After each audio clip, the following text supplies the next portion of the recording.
जय हिंद दोस्तों। आपका स्वागत है आपके अपने YouTube channel career with teaching पर। दोस्तों उम्मीद करता हूँ कि आप सभी लोग स्वस्थ होंगे, मस्त होंगे और अपनी आगामी परीक्षाओं की तैयारी अच्छी तरीक़ा से कर रहे होंगे। जो भी दोस्त इस चैनल पर पहली बार आया हो, इस चैनल को सब्सक्राइब करें, जिससे कि हमारी आने वाली न्यू वीडियो का नोटिफिकेशन उसको सबसे पहले मिले। दोस्तों वीडियो पर शुरू से अंत तक बने रहें, यह वीडियो आपके लिए बहुत ही महत्वपूर्ण होने वाली है। इससे पहले जो हमने पढ़ा था मराठों के बारे में, जैसे कि मराठाओं के और अंग्रेज़ों के बीच में जो युद्ध हुए थे, जो पै इस जो दोस्तों युद्ध होने से पहले जब बालाजी बाजीराव जो थे,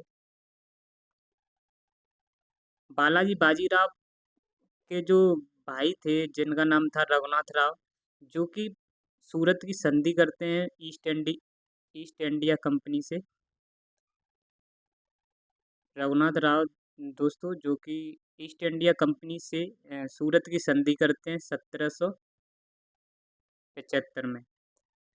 क्योंकि दोस्तों यह रघुनाथ राव मराठाओं की गद्दी पर बैठना चाह रहे थे, मराठा साम्राज्य को सँभालना चाह रहे थे। इसलिए इन्होंने ईस्ट इंडिया कंपनी से सहयोग माँगा, सहायता माँगी, जिसके लिए इन्होंने सूरत की संधि की 1775 में। लेकिन दोस्तों यह असफल रहे थे। इसके बाद दोस्तों 1778 से लेकर 1778 से 82 तक प्रथम आंग्ल-मराठा युद्ध हुआ, जो कि सालवाई की संधि से जिसका अंत होता है। और इस प्रथम युद्ध में जो दोस्तों जो नेतृत्व कर रहे थे मराठाओं की ओर से, उसमें से एक माधजी सिंधिया राव थे और दूसरे थे मल्हार राव होलकर। ये दोनों मराठाओं का नेतृत्व संभाल रहे थे। इस प्रकार ये मराठा प्रथम आंग्ल मराठा जो थे दोस्तों प्रथम आंग्ल मराठा युद्ध जीतते हैं। और इसमें ईस्ट इंडिया कंपनी की बुरी तरीक़ा से हार होती है, इसलिए जो इनकी नीति थी रघुनाथ राव की, ये असफल हुई थी। इस तरीके से सेकंड आंग्ल मराठा युद्ध होता है, जो कि 1803 से लेकर 1806 में हो 1806 तक ये चलता है दोस्तों। और इसमें मराठाओं की हार होती है, और जिसमें जो कि यह युद्ध सालवाई की संधि के द्वारा, सॉरी दोस्तों, बसीन की संधि के द्वारा इसका अंत होता है। बसीन की संधि से इस युद्ध का अंत होता है। इसके बाद जो तृतीय आंग्ल मराठा युद्ध था, वो 1817 से लेकर 1818 तक यह युद्ध चला था। और इसके बाद जब मराठाओं का मराठा हारते हैं, तो दोस्तों इसमें इसके बाद अंग्रेज़ों का जो मेन टारगेट रहता है कि अब कर्नाटक पर ये युद्ध करना चाहते थे। कर्नाटक को अपने अधीन करना चाहते थे ईस्ट इंडिया कंपनी वाले, यानी कि अंग्रेज़। तो इनका जो पूरा टारगेट रहा वो कर्नाटक रहा। कर्नाटक के बारे में आपको थोड़ा बता देता हूँ। कर्नाटक की जो राजधानी हुआ करती थी वो अर्काट थी। और उस टाइम पर कर्नाटक के जो नवाब थे वो अनवरुद्दीन थे। और इस टाइम पर दोस्तों 2 शक्तियाँ बहुत ही दबदबे में थी। एक फ्रांसीसी कंपनी और एक ईस्ट इंडिया कंपनी। यह 2 शक्ति थी जो कि जहाँ कहीं भी पूरी अर्थ पे जहाँ कहीं भी मिलते थे, वहाँ पर इन दोनों में टक्कर चल रही थी, युद्ध चल रहे थे। तो ये हर जगह भारत में भी इनका सामना होता है, ये दूसरे आपस में एक-दूसरे के दुश्मन थी। तो जब बात करते हैं जो ईस्ट इंडिया कंपनी थी, जो अंग्रेज़ों की, तो इन जो अंग्रेज़ जो थे, इनका जो मुख्यालय था वो मद्रास में था। और इन ईस्ट इंडिया कंपनी के जो गवर्नर थे वो दोस्तों मोर्स थे। इसी तरीके से फ्रांसीसियों कंपनी जो थी, उसका हेडक्वार्टर पुडुचेरी था। और ये दोस्तों मद्रास का क्षेत्र और पुडुचेरी का क्षेत्र जो था, ये दोनों क्षेत्र कर्नाटक के जो नवाब थे अनवरुद्दीन के अधीन थे। ये मद्रास और पांडिचेरी के जो बंदरगाह थे दोस्तों, ये कर्नाटक के नवाब अनवरुद्दीन के अधीन थे। जो भी यहाँ से टैक्स जाते थे, जो भी रेवेन्यू होता था, वो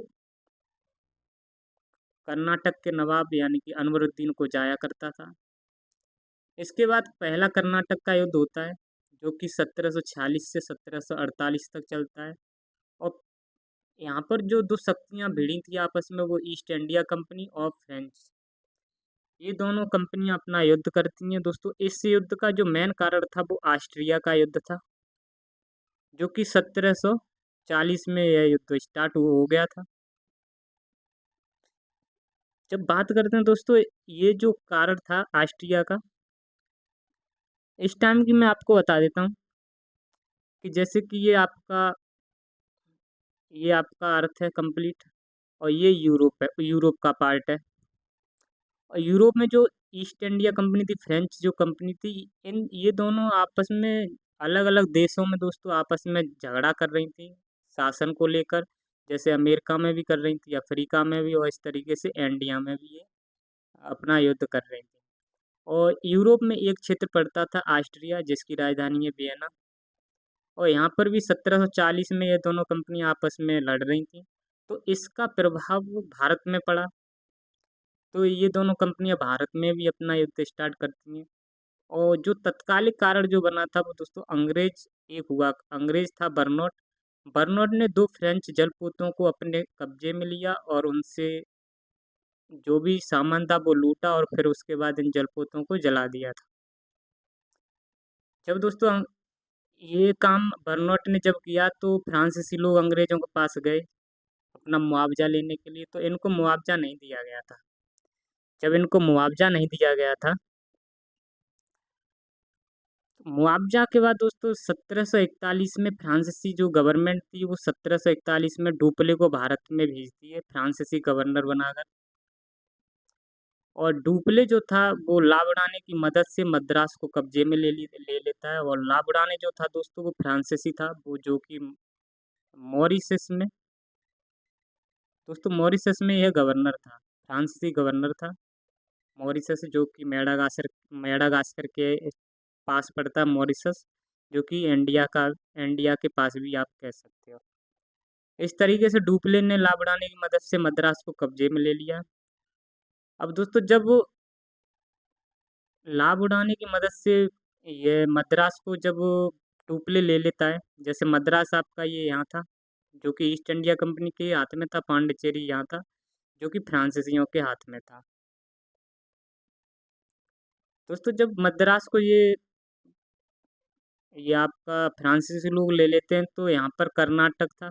कर्नाटक के जो नवाब थे, तो उनके पास यहाँ का जो टैक्स जाया करता था वो टैक्स बंद हो गया, जिसके कारण जो अनवरुद्दीन के जो पुत्र थे महफूज खान ने फ्रांसीसियों के विरुद्ध युद्ध स्टार्ट कर दिया, जिस युद्ध को कहते हैं सेंट टोमे का युद्ध, जो कि दोस्तों 1748 में स्टार्ट हुआ था। महफूज खान ने किया, जो कि अनवरुद्दीन का पुत्र था।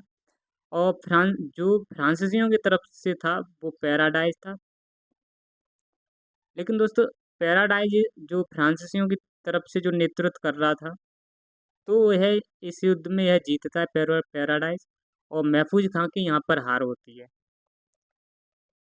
इस युद्ध के बाद 1748 में जो कर्नाटक का प्रथम युद्ध हुआ था, यह 1748 में एक्सला सेपिल की संधि के द्वारा इस प्रथम कर्नाटक युद्ध का अंत होता है। जब 1748 में जो एक्सला सेपिल की संधि हुई, तो इसमें जो रिजल्ट निकला था कि इसमें कहा गया था कि अपने अपने क्षेत्र जो अंग्रेजों के और फ्रांसीसियों के क्षेत्र जो थे, वो क्षेत्र अलग अलग इन लोगों ने अपने सिलेक्ट कर लिए। जो अंग्रेजों को जो अच्छा क्षेत्र लगा वो मद्रास मिला, और अंग्रेजों ने मद्रास लिया। और जो फ्रांसीसी जो कंपनी थी, फ्रांसीसी लोगों ने लुईबर्ग को लुईबर्ग को लिया, जो कि अमेरिका में फ्रांस, क्योंकि दोस्तों लुईबर्ग में फ्रांसीसी लोगों का ज़्यादा प्रभुत्व था, यानी कि ज़्यादा यहाँ पर वर्चस्व था। इसलिए फ्रांसीसी लोगों का जो रुख था वो लुईबर्ग की तरफ मुड़ गया, और अंग्रेजों का मद्रास की तरफ रुख मुड़ गया। इसके बाद दूसरा जब कर्नाटक का युद्ध हुआ 1749 से लेकर 1754 तक, तो इस युद्ध से पहले मैं दोस्तों आपको बता देता हूँ कि हैदराबाद जो था, हैदराबाद हैदराबाद की गद्दी के लिए यहाँ पर यह युद्ध लड़ा गया था। हैदराबाद की जो गद्दी थी, हैदराबाद की गद्दी के लिए यहाँ पर दोस्तों संघर्ष चल रहा था।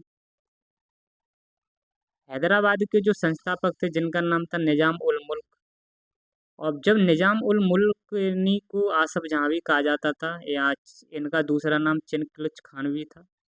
इ- इन्हीं का कंप्लीट नाम था निजाम उल मुल्क आसफ जहाँ। जब इनकी दोस्तों मृत्यु हो जाती है 1748 में, तो हैदराबाद की गद्दी के लिए संघर्ष होने लगता है। तो सबसे पहले इसका पुत्र निजाम उल मुल्क का पुत्र नासिर जंग जो था, यह भी हैदराबाद की गद्दी को पाना चाहता था। और निजाम उल मुल्क का जो पोता था वो भी मुजफ्फर जंग इसकी गद्दी को पाना चाहता था। लेकिन जो मुजफ्फर जंग था यह जाकर मिल जाता है फ्रांसीसियों से, और फ्रांसीसियों से वार्तालाप करता है कि हम आपको टैक्स फ्री कर देंगे, कोई रेवेन्यू नहीं लेंगे, और इस तरीके से आप हमको इस हैदराबाद की गद्दी पर बैठा लो, और यह युद्ध हमको नासिर जंग को हराओ, इसको हटाओ। लेकिन मजबूरी में ईस्ट इंडिया कंपनी को नासिर जंग का साथ देना पड़ा, क्योंकि यहाँ पर फ्रांसीसियों से जाकर मिला मुजफ्फर जंग।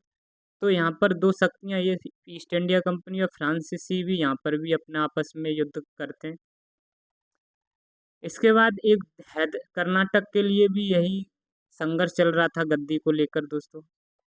कर्नाटक के जो नवाब थे अनवरुद्दीन का जो संघर्ष चल रहा था, इनके बहनोई थे यानी कि जीजा जी, वो चंदा साहिब थे। चंदा साहिब अपने आसपास के जो करीबी थे उनके बहकावे में आ गए कि आपको गद्दी पर, कर्नाटक की पे गद्दी पर बैठना चाहिए।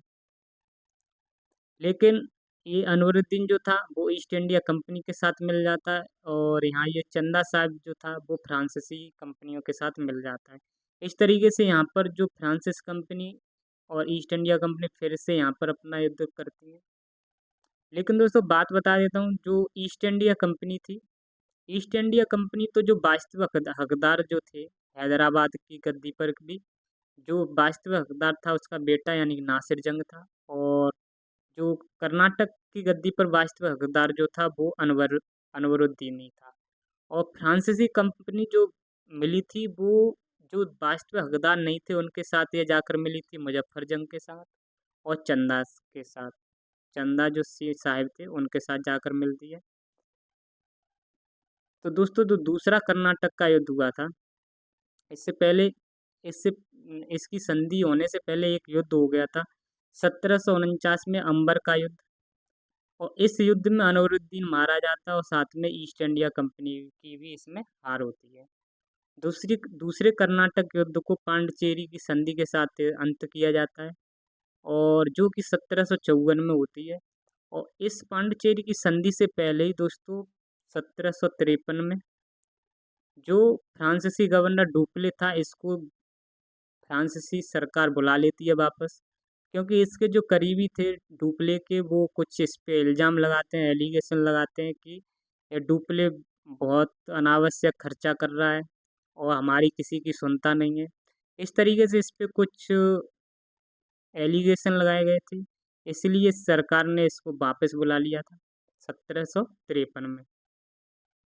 फिर इसके बाद तीसरा कर्नाटक का युद्ध हुआ था 1758 से और 1763 तक। इस युद्ध को सप्तवर्षीय युद्ध कहते हैं। सप्तवर्षीय युद्ध जो कि 1756 से लेकर 63 तक हुआ था। दोस्तों 1756 से लेकर 63 में जो युद्ध हो रहा था, यहाँ पर जो फ्रांसीसी कंपनी थी और ईस्ट इंडिया कंपनी थी आपस में ये कहीं पर भी मारपीट कर रही थी। 1756 से लेकर 63 तक अलग अलग देशों में ये अलग अलग अपना क्षेत्र को कब्जा करने के लिए युद्ध कर रही थी। और इसी सप्तवर्षीय युद्ध का एक भाग रहा था तीसरा कर्नाटक के युद्ध। यह जो सप्तवर्षीय युद्ध का ही भाग था तीसरा कर्नाटक का युद्ध, और जो कि इसका जो अंत हुआ था तीसरे कर्नाटक युद्ध का, वो पेरिस की संधि के साथ इसका अंत हुआ था। और तीसरे कर्नाटक के युद्ध का ही एक भाग था वांडीवास का युद्ध, जो कि तमिलनाडु में हुआ था। और इस वांडीवास के युद्ध में ही फ्रांसीसी शक्तियों का बिल्कुल अंत होता है। और वांडीवास के युद्ध की बात करते हैं तो ये 22 जनवरी 1760 में हुआ था, और यहाँ पर फ्रांसीसियों की बुरी तरीका से हार होती है। फ्रांसीसियों की तरफ से जो सेना का नेतृत्व कर रहा था वो काउंट डी लाली कर रहा था, जो कि भारत में आया था 1758 में, गवर्नर बनकर भारत में आया था।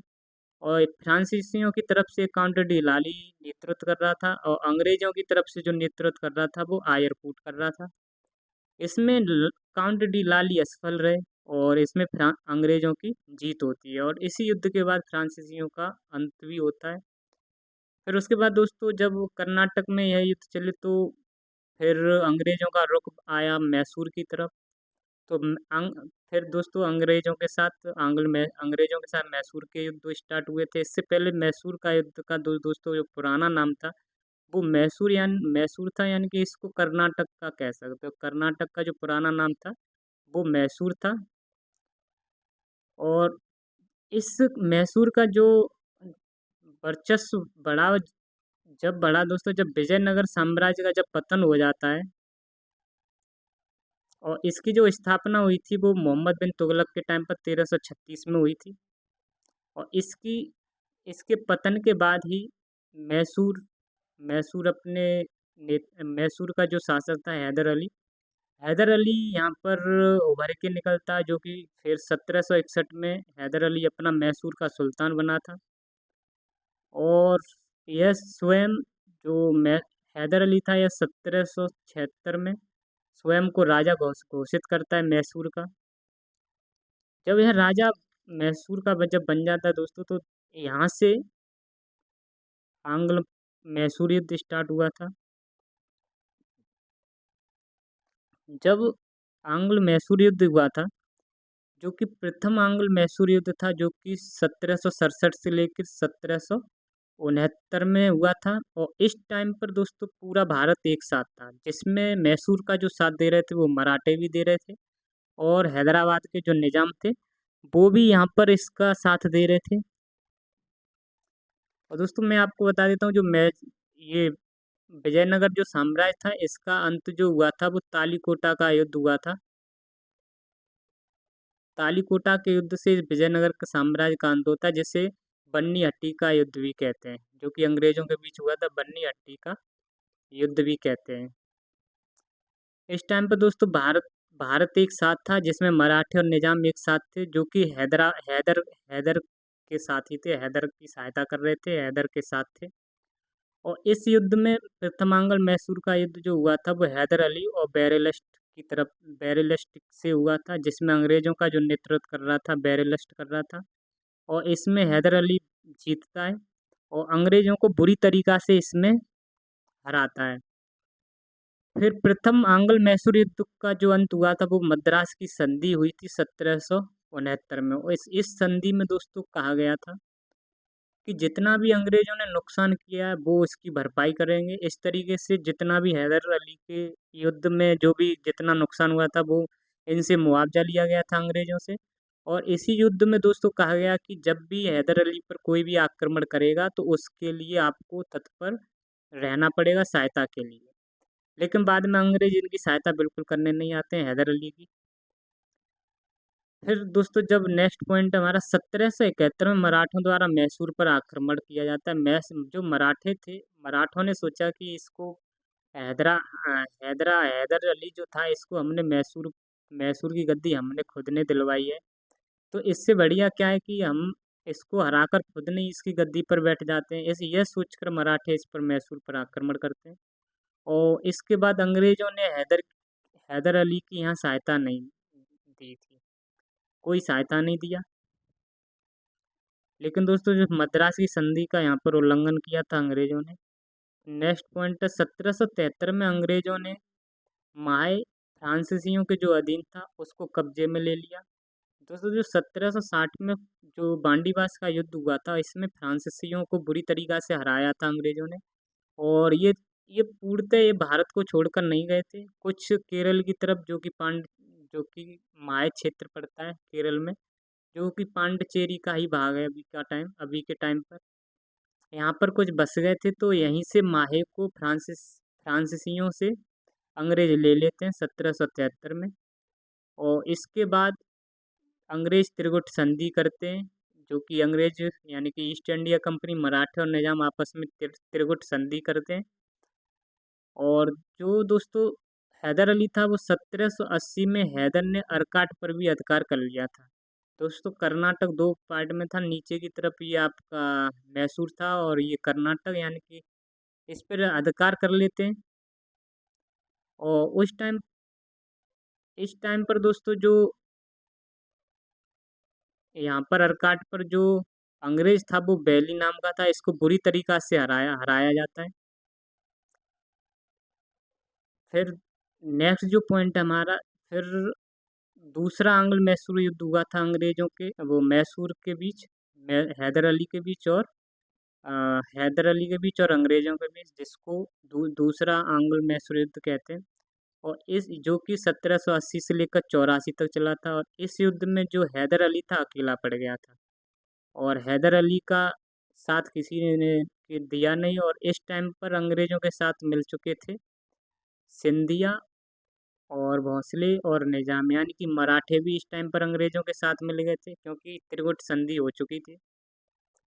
तो इस युद्ध में दोस्तों हैदर अली का युद्ध हुआ आयरकूट और सिंधिया भोंसले और निजाम से। तो इसी युद्ध में ही दोस्तों इसी युद्ध का एक भाग है पोर्टो नोवा का युद्ध। इस पोर्टो नोवा के युद्ध में, जो कि 1782 में चला था, इसी युद्ध में हैदर अली मारा जाता है, और हैदर अली हारा भी था। और 1782 में इसी युद्ध में हैदर अली मारा भी गया था।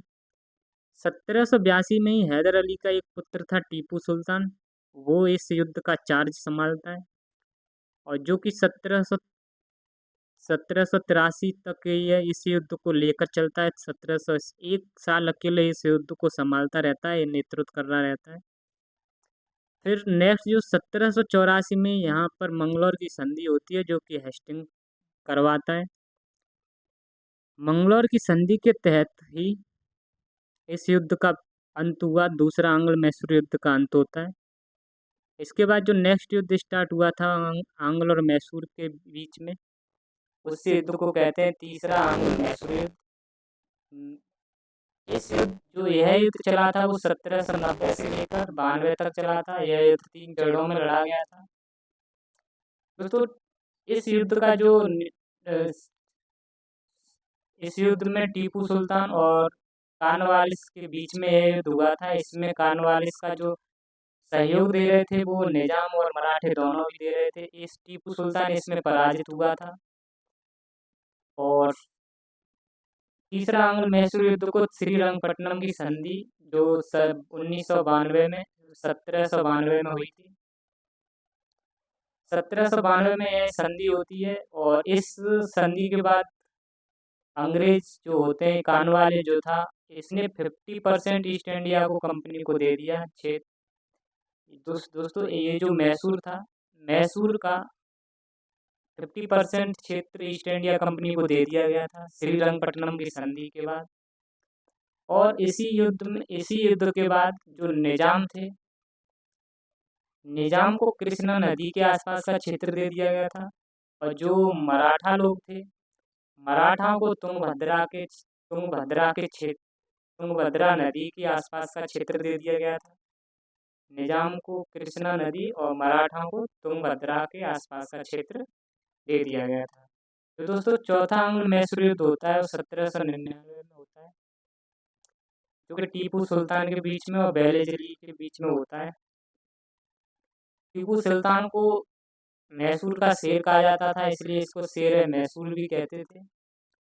और इसी युद्ध में टीपू सुल्तान की मौत होती है। जो बेलेजली जो था दोस्तों, यह सहायक संधियां भी लेके आता है। इसको सहायक संधियों का लाने वाला बेलेजली को कहा जाता था। लेकिन दोस्तों जो जनक थे दोस्तों, वो डुप्ले था। सहायक संधियों का जो जनक था वो डुप्ले था। डुप्ले भी यह सहायक संधियों पर काम करता था। बाद में बेलेजली भी ये सहायक संधियों के द्वारा राज्यों को हड़पता है। इसके बाद नेक्स्ट में दोस्तों टीपू सुल्तान के बारे में थोड़ा जान लेते हैं। जब हम टीपू सुल्तान की बात करते हैं तो इसका जन्म 1750 में हुआ था, और टीपू सुल्तान ने जैकोबिन क्लब की सदस्यता ग्रहण की। जैकोबिन क्लब जो था दोस्तों फ्रांसीसियों का था। जैकोबिन क्लब जो था फ्रांसीसियों का था, और इसने स्वतंत्रता का वृक्ष लगाया था श्रीरंगपट्टनम में। और दुनिया का पहला ये मिसाइल मैन कहा गया है। मिसाइल मैन इसको कहा गया क्योंकि इस पे मिसाइल भी रहती थी। लेकिन दोस्तों अंग्रेज़ों के पास थोड़ी मॉडराइज मतलब आधुनिक टाइम की मिसाइलें रहती थी। और टीपू सुल्तान को आधुनिक नेवी का जनक कहा गया था। और दोस्तों छत्रपति शिवाजी, इससे पहले छत्रपति शिवाजी ने नौसेना यानी कि नेवी की स्थापना की थी। और इसी नेवी का जो आधुनिकीकरण किया था वो टीपू सुल्तान ने किया था। और इस टीपू सुल्तान को शेरे मैसूर भी कहा जाता था, यानी कि मैसूर का शेर भी इसे कहते थे। तो नेक्स्ट बात करते हैं हम दोस्तों बंगाल के गवर्नर और गवर्नर जनरल और वायसराय के बारे में हम पढ़ेंगे। किस तरीके से बंगाल के गवर्नर आए भारत में, और गवर्नर जनरल किस तरीके से बने, और वायसराय कैसे बने। दोस्तों हम जब बंगाल की बात करते हैं, ये बंगाल जो था, ये उस टाइम पर बंगाल व्यापार व्यापार और खेती और कारखाने की दृष्टि से देखा जाए तो ये बहुत समृद्ध था। उस टाइम पर आप कह सकते हो बहुत सोने वाला था। बंगाल जो क्षेत्र था वो सोने का ही था। जब वो भारत में जब 1757 में जब प्लासी का युद्ध हुआ था, तो इसका नेतृत्व कर रहा था रॉबर्ट क्लाइव।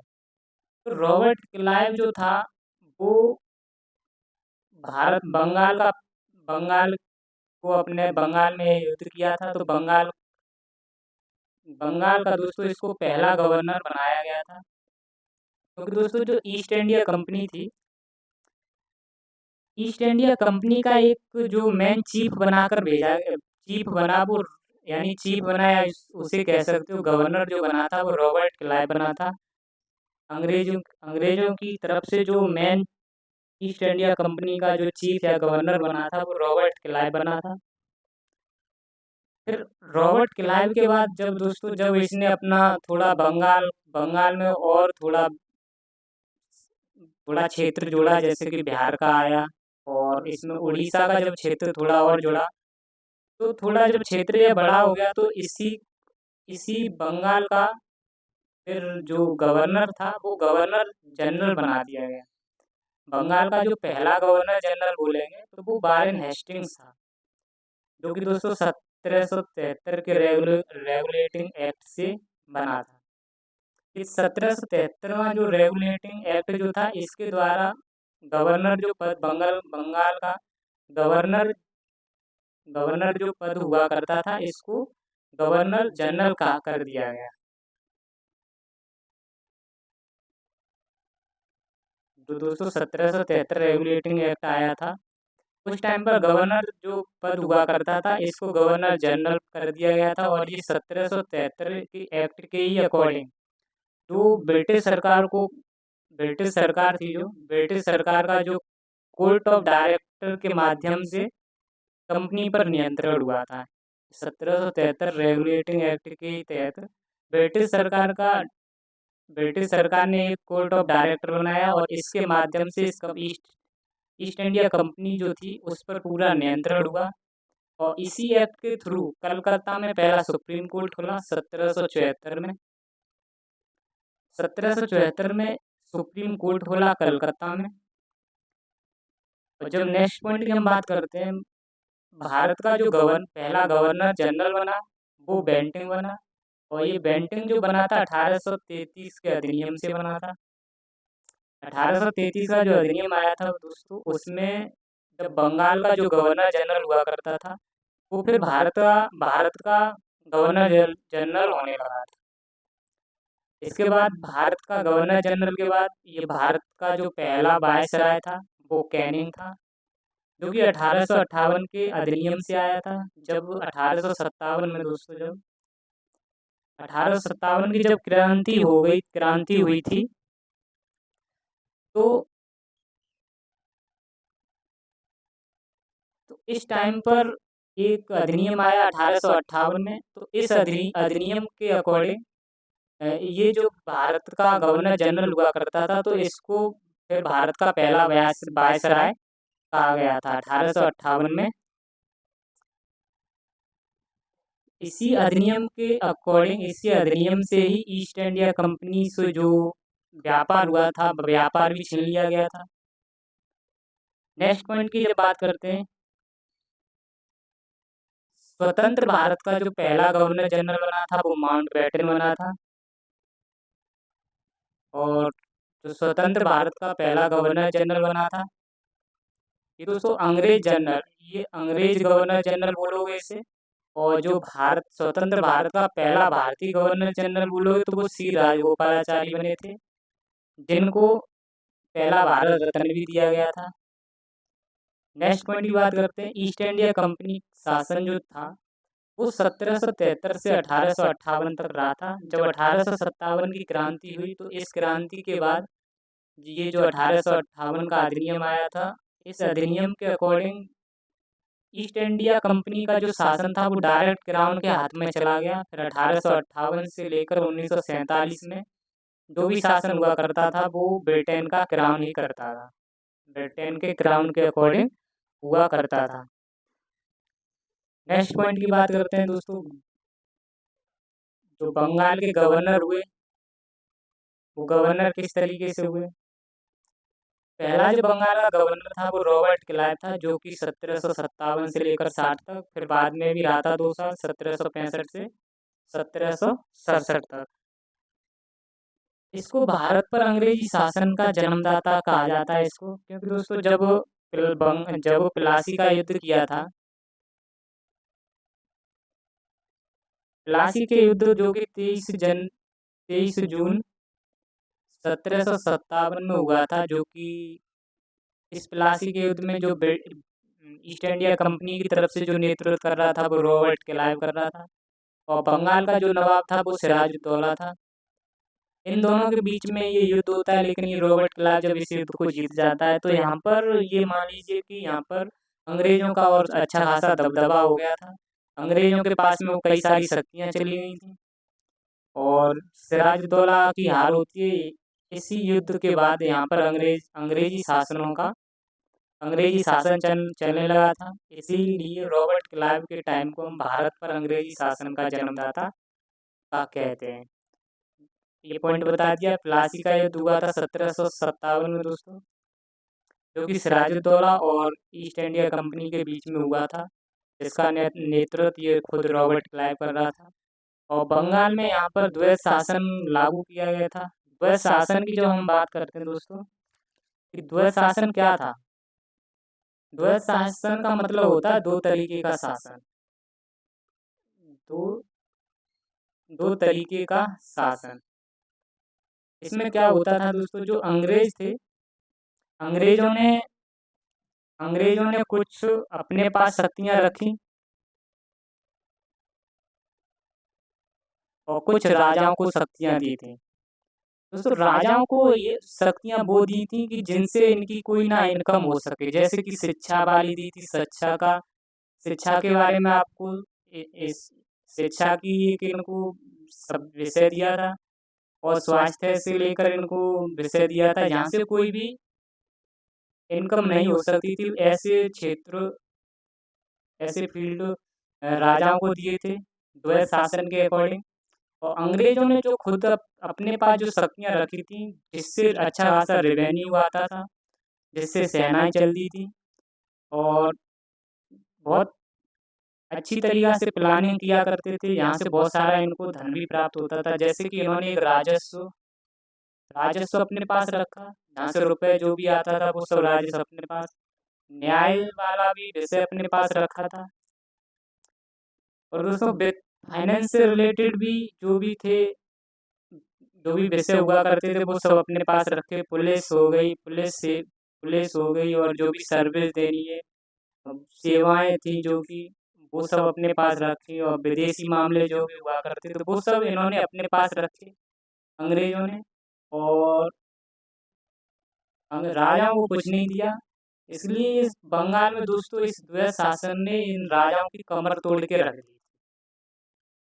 नेक्स्ट पॉइंट की जब बात करते हैं दोस्तों, आई होप उम्मीद करता हूँ ये द्वैत शासन आपको समझ में आया होगा कि दो तरीके से शासन होता था। कुछ शक्तियाँ अंग्रेज अपने पास, जो इम्पोर्टेंट शक्तियाँ थी वो अपने पास रखी थी, और जहाँ से कोई अर्निंग नहीं हो सकती थी, वो शक्तियाँ अंग्रेज़ों ने नवाबों को, जो नवाब यानी राजा हुआ करते थे, उनको दे दी। जैसे शिक्षा में तो खर्च राजाओं का ही होगा, या स्वास्थ्य में भी राजाओं का खर्च होगा, पर यहाँ से खुद अर्निंग करते थे। नेक्स्ट पॉइंट है, ब्रिटेन जाकर ये आत्महत्या कर लेता है दोस्तों। ये आत्महत्या करता है क्योंकि इस पे कई सारे एलिगेशन लगाए गए थे कि दोस्तों जब ये भारत में आया था तो इसके पास बहुत कम यानी कि रुपए थे। रुपए का सेंस आप कह सकते हो कि जो इसके ये अपनी आयु, जो इसकी इनकम जो थी, इनकम इनकम से अधिक इसने रुपए यहाँ भारत में आकर कमा लिए थे। आप कह सकते हो कि इसने करीब 400-500 करोड़ का यहाँ से रेवेन्यू इकट्ठा कर लिया था। 400 से 500 करोड़ इसके पास, जिसे आप बोल सकते हो काला धन, इसने बहुत सारा इकट्ठा कर लिया था। इस तरीके से इस पे एलिगेशन लगाए गए थे ब्रिटेन के द्वारा, यहाँ की कंपनियों के द्वारा, ईस्ट इंडिया कंपनी के द्वारा।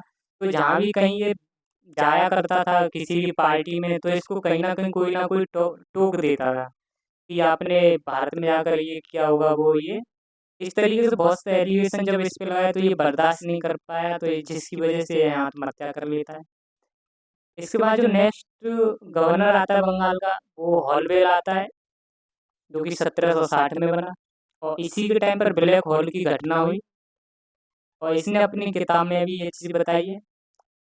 जो हॉलवेल था दोस्तों, ये ब्लैक होल की घटना क्या थी, आपको बता देता हूँ। जब बंगाल का नवाब बंगाल का नवाब सिराजुद्दौला था,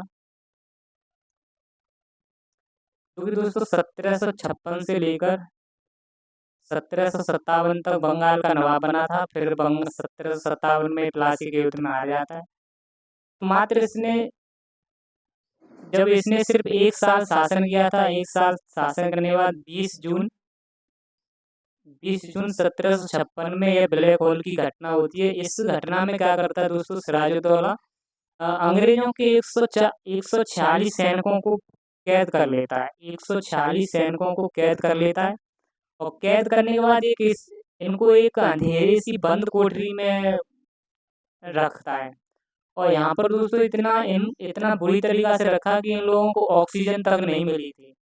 और इसमें जब ये सुबह सुबह जब गया था, देखा इसने, तो मात्र 23 लोग बचे थे, बाकी के 123 लोग यहाँ पर मारे गए थे। 123 मारे गए थे, 23 लोग बचे थे, और इन्हीं 23 में से एक व्यक्ति था जिसका नाम था हॉलवेल, और जिसे बाद में बंगाल का गवर्नर बनाया गया था। ये आपका हॉलवेल है। इसके बाद दोस्तों नेक्स्ट पॉइंट है, नेक्स्ट जो गवर्नर आया वो बेसिटाट आया, और इसके टाइम पर बक्सर का युद्ध हुआ था। बक्सर के युद्ध की जब मैं बात करता हूँ, जो कि आपका 1764 में, इसकी कंप्लीट डेट 22 अक्टूबर आप याद रख सकते हैं, 22 अक्टूबर 1764 में यह युद्ध होता है, बक्सर का युद्ध होता है, जो कि अंग्रेजों की तरफ से जो नेतृत्व कर रहा होता है वो हेक्टर मुनरो कर रहा होता है। और भारतीयों में से दोस्तों जो बंगाल का नवाब था वो मीर कासिम था, और अवध का जो नवाब था वो शुजाउद्दौला था, और एक मुगल शासक था शाह आलम द्वितीय। ये तीनों एक साथ होते हैं, और मुनरो अकेला होता है, फिर भी मुनरो इनको हरा देता है। तो यह बक्सर का युद्ध हुआ था। तो बक्सर का युद्ध जो हुआ था, जब उस टाइम पर बेसिटाइट बंगाल का गवर्नर था।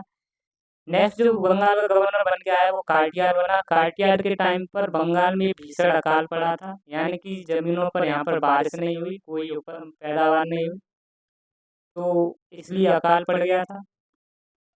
नेक्स्ट पॉइंट है हमारा, जो अंतिम बंगाल का जो गवर्नर था, वारेन हेस्टिंग्स था, जो कि 1772 से लेकर 73 तक यह बना।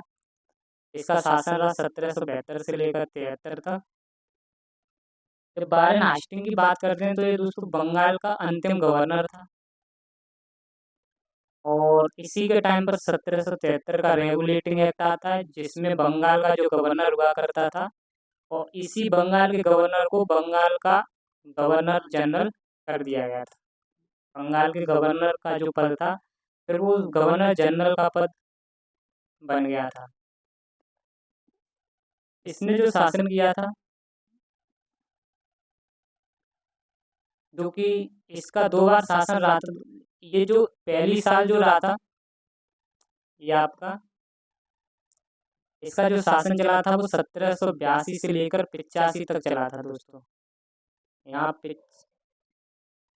नहीं, ये 73 ही समझना आप। इसका जो शासन चला था वो 1772 से लेकर 85 तक चला था। मात्र जो एक साल जो था इसका 1772 से लेकर 73 तक, ये एक साल था बंगाल का गवर्नर।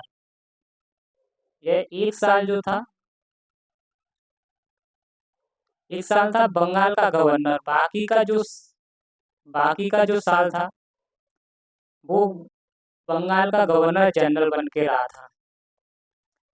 बंगाल का गवर्नर ये 7273 से लेकर 85 तक ये गवर्नर जनरल रहा बंगाल का। और जो रॉबर्ट क्लाइव के टाइम पर बंगाल में द्वैत शासन लगा था, वो बंगाल में द्वैत शासन को खत्म करता है। जो वारेन हेस्टिंग जो था दोस्तों, ये अंतिम गवर्नर था बंगाल का, भारत का पहला गवर्नर जनरल, बंगाल का पहला गवर्नर जनरल बना, और यह बंगाल में द्वैत शासन को खत्म करता है। और इसी के टाइम पर 1784 में एशियाटिक सोसाइटी की स्थापना हुई, जो कि कलकत्ता में विलियम्स जोन्स के द्वारा। दोस्तों विलियम जोन्स जी ये जो था, ये विलियम जोन्स बहुत ही बुद्धिमान बुद्धिमान व्यक्ति था। इसने क्या कहा, इसने यहाँ के ग्रंथों को, वेदों को पढ़ा, तो यहाँ पर इसको बहुत ज्ञान प्राप्त हुआ। और इसी वेदों पुराणों से इसने कहा कि इन इन वेद और पुराणों को आप ट्रांसलेट कर कीजिए, और वो भी इंग्लिश में इसने ट्रांसलेट करवा लिए। विलियम्स जोन्स ने जो पुराण वेद जो थे, गीता, भागवत गीता वगैरह, इनको इसने इंग्लिश में ट्रांसलेट करवा लिया, और इसी के लिए ये एशियाटिक सोसाइटी की स्थापना की गई थी।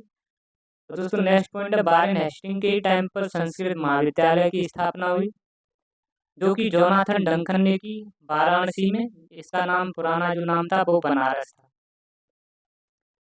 इसका नाम क्या था दोस्तों? पुराना नाम बनारस था।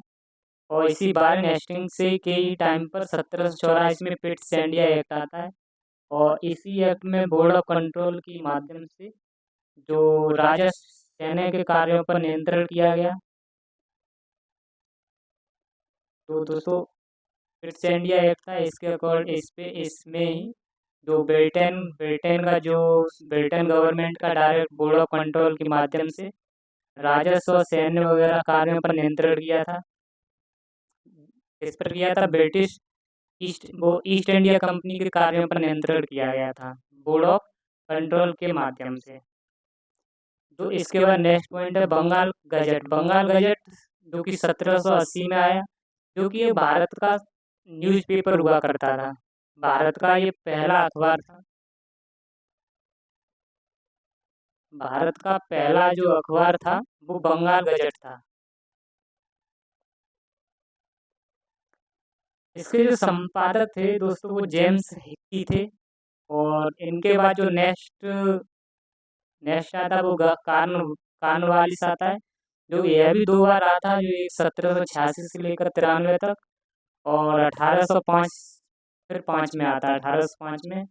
और इसी ने कार्नवालिस ने ही थाने में जो कलेक्टर होते हैं उसकी स्थापना करता है, और इसी को नागरिक सेवा और पुलिस सेवा का जन्मदाता कहा गया।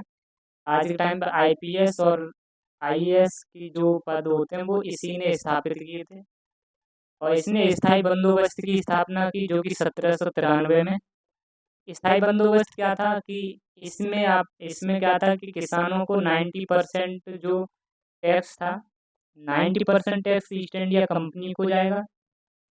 जो लगान था, टैक्स कह सकते हैं आप, लगान या टैक्स, 90% ईस्ट इंडिया कंपनी को जाएगा, और 10% मात्र जो जमींदार हुआ करते थे उनको उनको जाएगा। तो नेक्स्ट पॉइंट की बात कर रहे हैं, समाधि जो इसकी है कार्नवालिस की, वो गाजीपुर उत्तर प्रदेश में। और कार्नवालिस के बाद जो नेक्स्ट गवर्नर जनरल बनता है वो जॉन सॉर बनता है, जॉन सॉर। और इसी ने आज हस्तक्षेप की नीति की स्थापना की। नेक्स्ट बना था गवर्नर जनरल वो बेलेजरी, 1798 में भारत में आया। जिसका शासन 1798 से लेकर 1805 तक रहा था।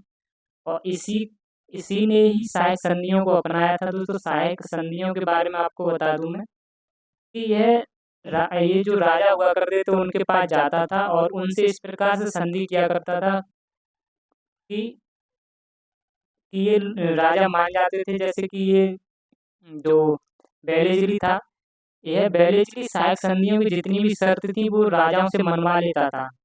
और इनमें क्या करता था कि जैसे कि बेलेजली अपने जो अंग्रेज सैनिक हुआ करते थे उनको यहाँ पर जैसे कि 100 रख दिए अपने इसकी जो सहायक संधियों की नीति में क्या था कि ये कहता था कि हमारे यहाँ पर आपको जो भी सैनिक हैं वो आपकी रख रखाव करेंगे हर तरीके से और उनका आपको खर्चा उठाना पड़ेगा। इस तरीके से वो शर्तें कहता था, जैसे कि अपने 100 सैनिक रख दिए, फिर इनको बढ़ा देता था।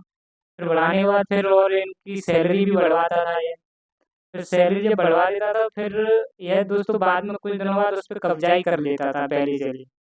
तो इस तरीके से इसने सहायक संधियों से इस सहायक संधियों से जो जो इसने अपने अधीन किए वो उनमें से पहला जो था हैदराबाद। दोस्तों, इससे पहले जो सहायक संधियों के बारे में बात कर रहे हैं, इसके जो जनक थे वो डुप्ले थे। डुप्ले ने भी सहायक संधियों को बहुत अपनाया था, इसको ही जनक माना जाता है। सबसे पहले सहायक संधि करने वाले जो क्षेत्र थे वो 1798 में हैदराबाद ने सबसे पहले सहायक संधि को अपनाया। फिर 1799 में मैसूर और तंजौर जो कि तमिलनाडु में इसने अपनाया था। और 1801 में अवध ने दोस्तों इस संधि को अपनाया, सहायक संधि को।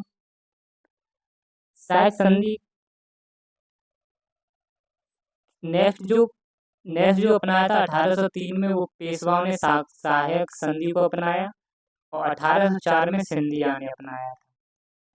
सिंधिया कौन थे दोस्तों? मराठे। ये भी थे, ये भी मराठे थे। पेशवा सिंधिया मराठे थे। और बेलीजली को बंगाल का शेर कहा जाता था। और बेलीजली ने ही फोर्ट विलियम कॉलेज की स्थापना की थी, जो कि 10 जुलाई 1800 में इसने स्थापना की थी इसकी। फिर इसके बाद नेक्स्ट जो आया था वो मैंने बताया था 1 साल के लिए आया था, कॉर्नवालिस 1805 में। और 1805 में कॉर्नवालिस आता है। फिर इसके बाद जो नेक्स्ट आया था बार्लो 1805 से लेकर 7 तक। ये ज़्यादा इम्पोर्टेंट नहीं है, कोई इसकी दोस्तों कोई उपलब्धियां नहीं थी। इस तरीके से नेक्स्ट जो आता था मिंटो प्रथम 1807 से 13 तक इसने शासन किया। और नेक्स्ट जो आया था गवर्नर जनरल वो मॉर्नवेल हेस्टिंग आया था। इसने 1813 से लेकर 1823 तक शासन किया। इसकी जो उपलब्धियां थी, जो इसी के टाइम पर 1820 में मद्रास का गवर्नर बना था मुनरो। और मुनरो ने रैयतवाड़ी व्यवस्था को शुरू किया था। और रैयतवाड़ी व्यवस्था क्या होती थी दोस्तों?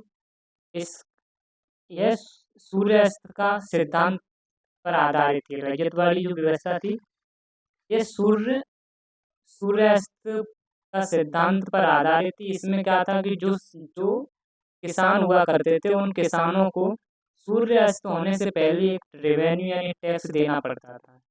अगर सूर्यास्त होने से पहले किसानों को टैक्स देना पड़ता था, नहीं दिया तो उनका उनका खेत जब्त, नहीं तो उनकी खेत जब या तो उनकी जमीन हड़प ली जाती थी या वो टैक्स दे देते थे। मार्नवेल हेस्टिंग के ही टाइम पर एक जो इम्पोर्टेंट बात है, जो कि 1818 में पेशवा पद खत्म कर दिया गया था, जो कि तृतीय आंग्ल मराठा युद्ध हुआ था। इसी के टाइम पर मार्नवेल हेस्टिंग के टाइम पर तृतीय आंग्ल मराठा युद्ध हुआ था। इसी के टाइम पर 1818 में पेशवा पद को खत्म कर दिया गया था। नेक्स्ट जो नेक्स्ट जो अंग्रेज था वो एम हर्ष था, जिसने 1823 से लेकर 1828 तक शासन किया। यह भी इसकी कोई उपलब्धियां इम्पोर्टेंट है नहीं दोस्तों। नेक्स्ट जो गवर्नर बन के आया था वो विलियम बेंटिंग था। इसका जो शासन की बात करें 1828 से लेकर 1835 तक, 1828 से लेकर 1835 तक यह दोस्तों विलियम बेंटिंग शासन करता है। और इसी के टाइम पर सती प्रथा का अंत हुआ था 1829 में। और इसमें राजा राम मोहन राय के भी प्रयास थे। और दोस्तों बात करते हैं, ये जो गवर्नर जनरल था ना, ये भारत का गवर्नर जनरल बन गया था। यह बंगाल का अंतिम गवर्नर जनरल था।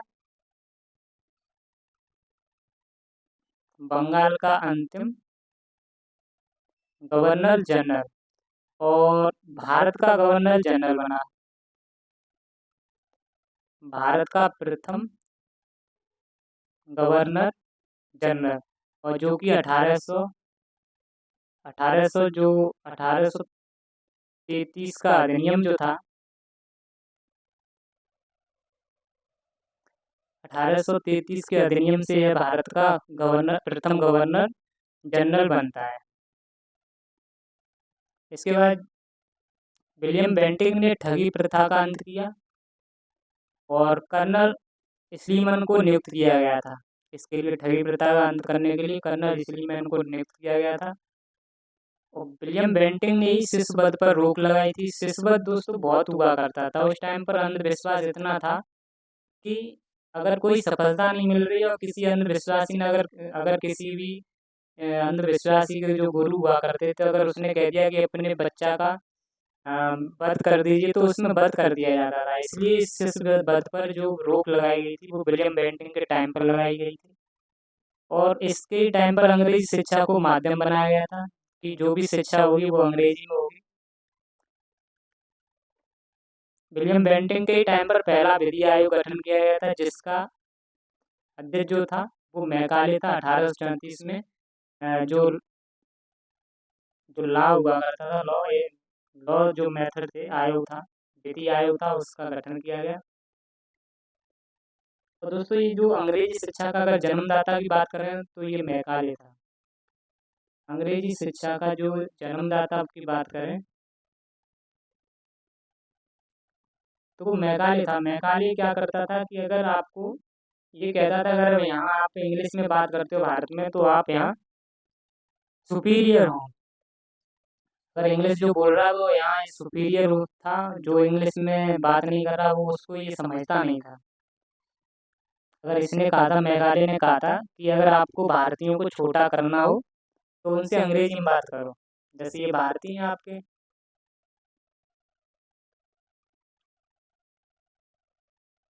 और दोस्तों ये भारतीय और ये यहाँ पर ये मान लीजिए अंग्रेज। तो मैकाले ने कहा था अगर इन भारतीयों को आपको छोटा रखना है तो आप इनसे इंग्लिश में बात कीजिए, क्योंकि ये इंग्लिश में बात इनसे करोगे तो ये डरेंगे, तो ये आपके सामने कुछ बोल नहीं पाएंगे, तो खुद को छोटा समझेंगे और ये तुमको यानी कि बड़ा समझेंगे। तो इस तरीके से जो ये इसलिए इसी को मैकाले को अंग्रेजी का जन्मदाता कहा गया। नेक्स्ट जो भारत का गवर्नर जनरल बना वो मेटकाफ बना, जो कि 1835 से लेकर 36 तक रहा। इसी के टाइम पर समाचार पत्रों को मुक्तिदाता कहा गया। इसको समाचार पत्रों का मुक्तिदाता कहा गया था मेटकाफ को।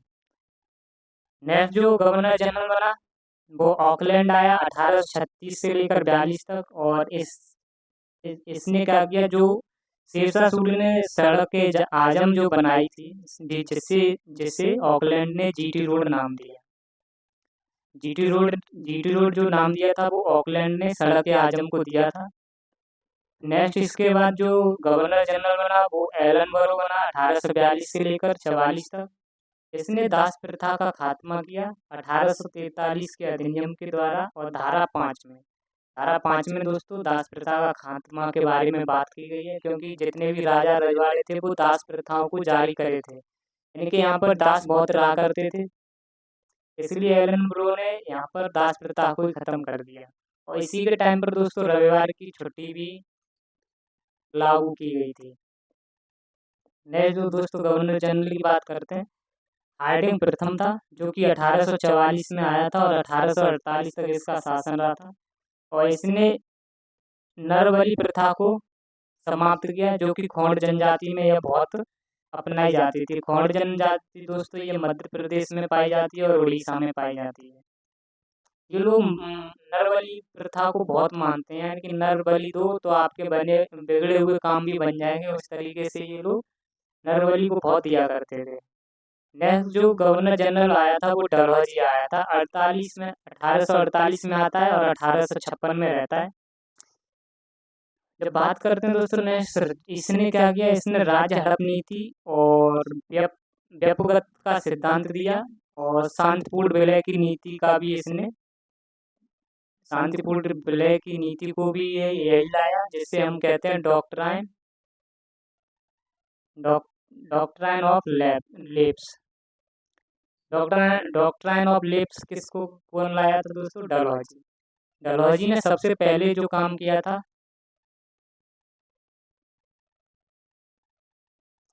इसने दोस्तों डलहौजी ने ही जो पहली ट्रेन चलाई थी, डलहौजी ने ही दोस्तों पहली ट्रेन चलाई थी, जो कि मुंबई से थाने तक चलाई थी। पहली ट्रेन जो चलाई थी दोस्तों, इसने मुंबई से थाने तक चलाई थी।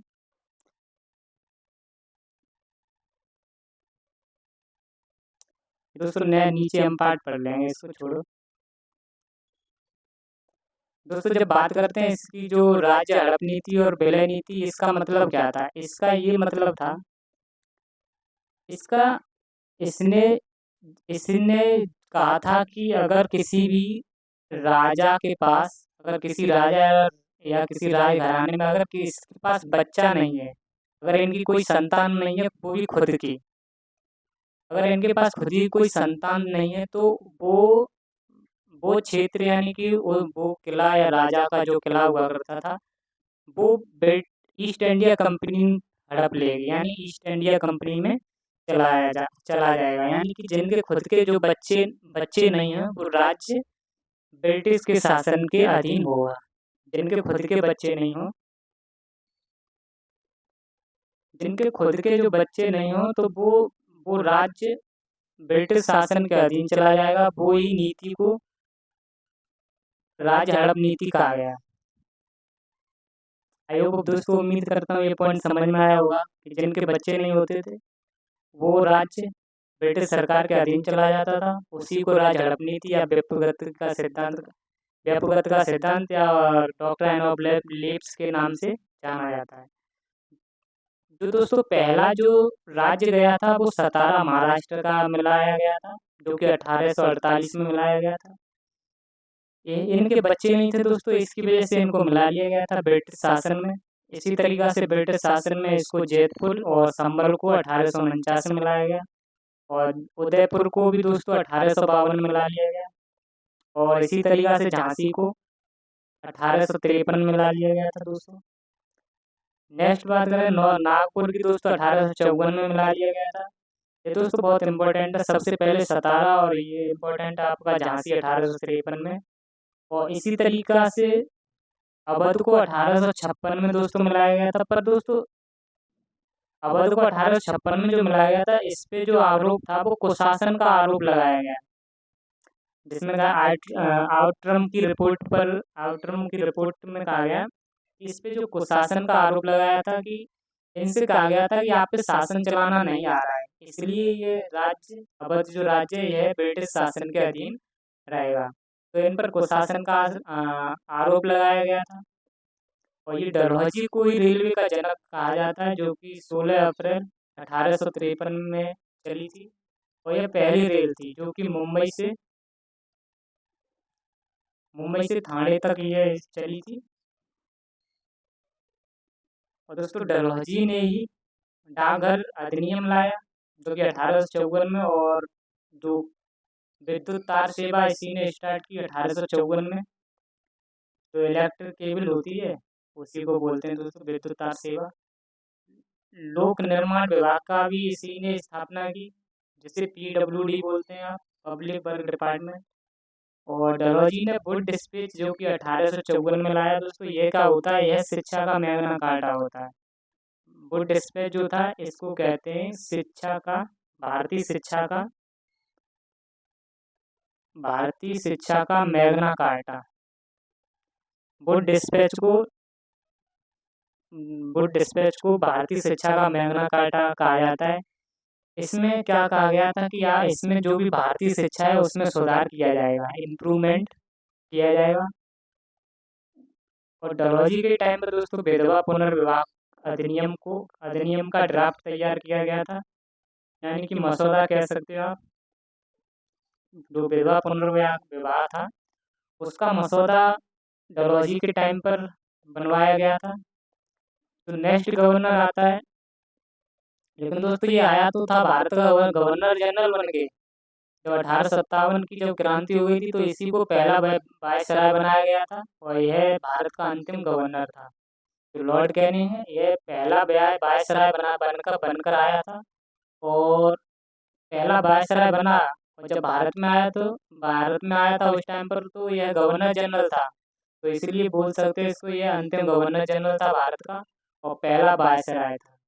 इसी कैनिंग ने ही आईपीसी इंडियन पेनल कोड की 1860 में पारित किया और जो लागू किया था 1862 में। आईपीसी आप सभी जानते हैं दोस्तों, जो भी मुजरिम होता है, अपराधी होता है, जो कि अपराध करता है, उस अपराधी का जो अपराध होता है वो इसकी आईपीसी की जो धारा होती है, जैसे जैसे 511 धारा है, तो इन धाराओं में लिखा गया है कि उस अपराधी को कौन सी सजा दी जाए। हर धारा में उस अपराधी का वर्णन किया गया है। धाराएं जो होती हैं ये आईपीसी बोलते हैं इनको। कैनिंग के टाइम पे दोस्तों विधवा पुनर्विवाह का अधिनियम लाया गया, जो कि 1856 में लाया गया था। इससे पहले मैंने बता दिया था उसका मसौदा तैयार हुआ था पुनर्विवाह का। और कैनिंग के टाइम पर पहला आयकर अधिनियम जो कि 1860 में आया था और इसी के टाइम पर पहले हाई कोर्ट का अधिनियम लाया गया 1861 में। ये दोस्तों हाई कोर्ट है, क्या है, हाई कोर्ट। दोस्तों उम्मीद करता हूँ कि यह वीडियो आपको पसंद आई हो, और अगर ये वीडियो पसंद आई हो तो वीडियो को लाइक करें, चैनल को सब्सक्राइब करें और वीडियो को शेयर भी करें जो भी ग्रुप है व्हाट्सएप में आपके। तो दोस्तों आज के लिए इतना ही और मिलते हैं आपको नेक्स्ट वीडियो में। जय हिंद, जय भारत, जय माँ सरस्वती।